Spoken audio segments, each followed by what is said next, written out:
So please make welcome Miss Catherine Yael. Hello.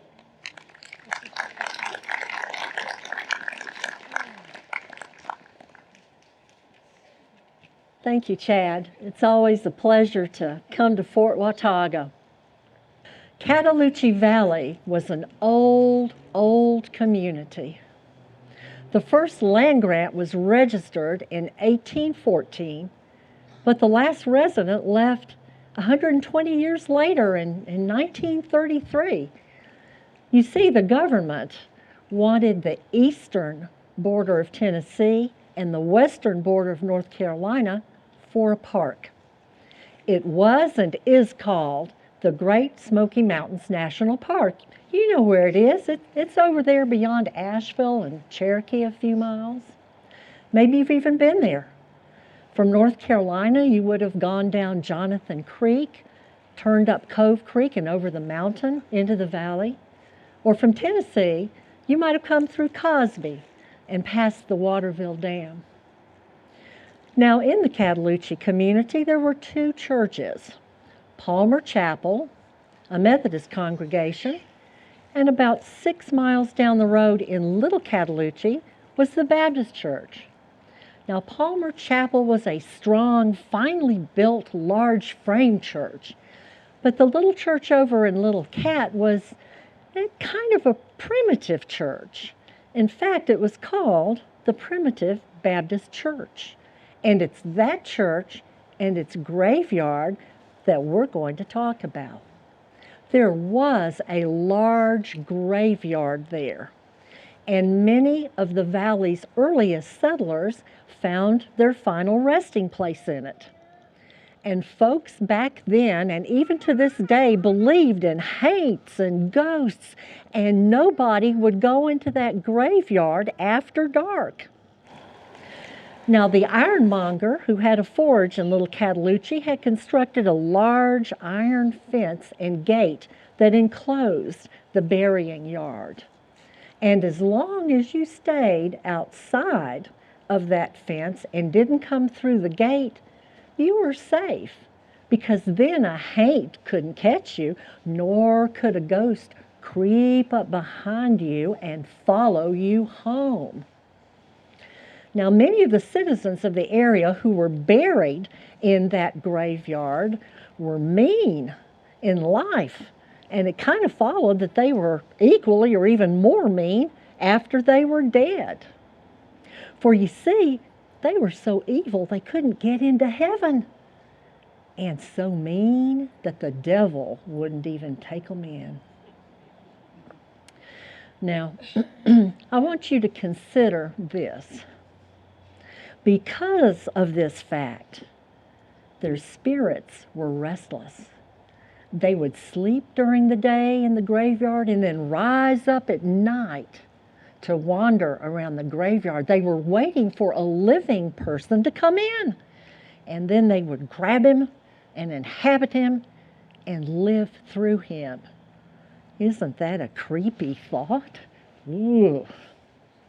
Well, in Little Cataloochee, there was a man named Jack Caldwell who lived there.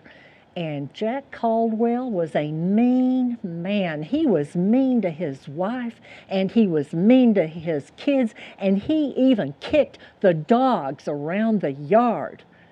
Why, when he fell into a fit of anger, it was a sight in the world to see what meanness that man could do. He would fling the dishes against the walls, toss the furniture around the cabin, breaking it up. Why, he even chased those poor children into the yard and down the road, swinging a tree branch and cursing them for all he was worth. One night, Jack Caldwell worked himself in such a lather that he was shouting and foaming at the mouth. He was stomping around the house in a dance of fury. And then, all of a sudden, he stopped. He gave his wife a peculiar look, and he fell down dead. He had had a big stroke right there in the midst of his anger, and he had died right there. Well, his family did right by him. They gave him a nice service up there at the Baptist church, and they buried him in the graveyard.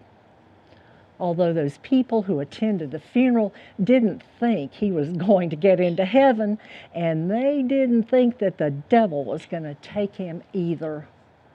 Mad Jack Caldwell was a good candidate for roaming around the graveyard, and nobody would go in there at night for fear that his spirit would catch him. Now one night, Jack arose from his grave and he lingered around the yard, waiting for somebody to come by and come in, but no one came. And night after night, there he was, waiting in the graveyard, sighing, but hopeful. And then 1933 came, and all the people left for new lives in Tennessee and over in North Carolina. But you know, in July of every year, on the weekend after July the 4th, all of the descendants of the former residents of Little Cataloochee come back for a weekend reunion.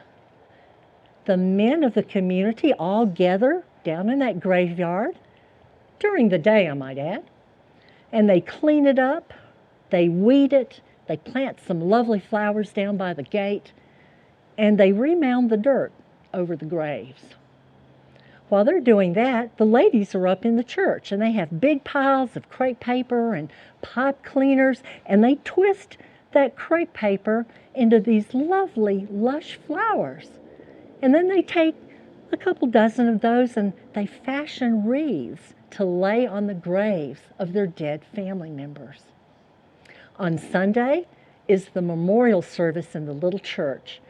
And in that service, they remember everyone in their community who has died in the former year. It's a beautiful service, and it's full of singing and praising and preaching and everybody just having a fine time. Now, after the service, everybody will traipse out under the big trees to these long tables that are spread end to end. And that's when the picnic baskets come out. And out pops fried chicken and potato salad and baked beans and string beans and corn puddings and deviled eggs and big, high, multi-layer stacked cakes just dripping with cinnamon-scented applesauce. And don't forget the pound cakes of every possible flavor and chocolate cakes and all kinds of great food washed down with mason jars of cold tea. Those jars have been chilling in the creek.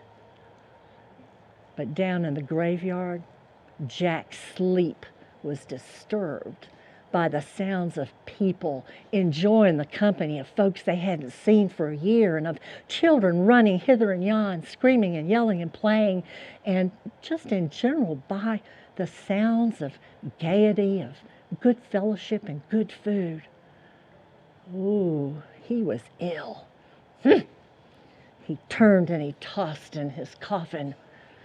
He muttered to himself, "Why don't some of them come visit me at night?" Well, after they'd finished eating, the people started drifting down the hill toward the graveyard. They wanted to inspect the good job the men had done cleaning it up, and they wanted to see all the lovely wreaths that the ladies had made the day before. Jack heard footsteps come in the gate. People paused right by his grave. He heard them talking. Oh, that it might be nightfall and he could raise and the grave and inhabit one of them. He could scarcely contain himself. But gradually the people began to disperse. The afternoon grew longer and longer, and they left, going up the hill, getting into cars and trucks and leaving Little Cataloochee for another year. Everybody left. Everybody, that is, except for one 16-year-old boy who had been walking down the road. His uncle had told him about a homestead down there about a mile away from the church, and he went to see for himself. Everyone who left thought he had just ridden with somebody else, And so he was left behind. He walked back up the road and lingered a while up at the church as dusk began to fall. He was talking to himself. Well, when they get home, they'll realize that I'm not there, and yeah, somebody will come back and get me any time now. It began to get dark, and the moon rose. And he strolled down to the graveyard, humming to himself. And as he came along the fence, he looked inside, and the wreaths were so lovely. And there was something kind of fetching about them, something drawing him in. And without realizing what he was doing, he opened the gate and walked in.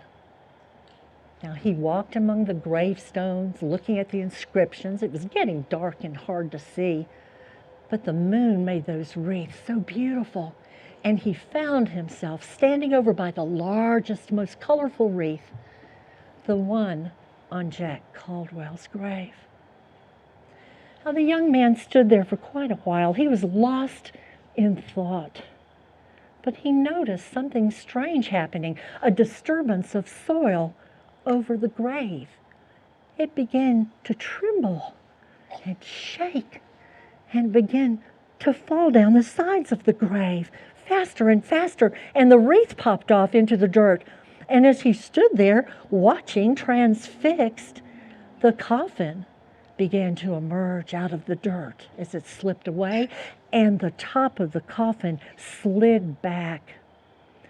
And there, in that coffin, was the half-decomposed form of Jack Caldwell, clothing in tatters, flesh dripping in shreds from his ugly face and his hands.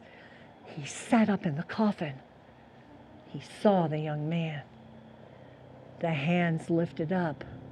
They extended toward the young man. He stepped out of the coffin, and the corpse staggered toward the young man.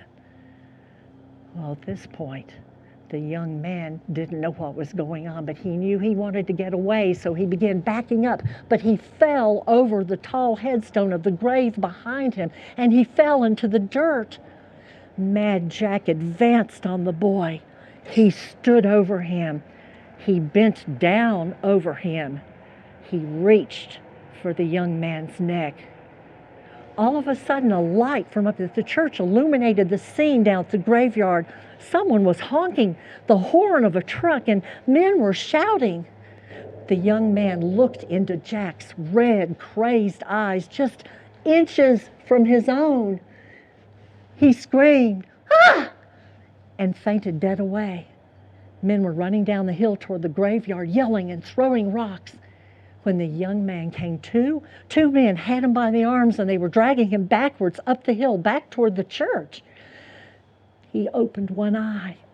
He looked down into the graveyard, and what? Jack was back in his casket. The dirt was mounded over the grave, smooth. The wreath was back in its place on top of the grave.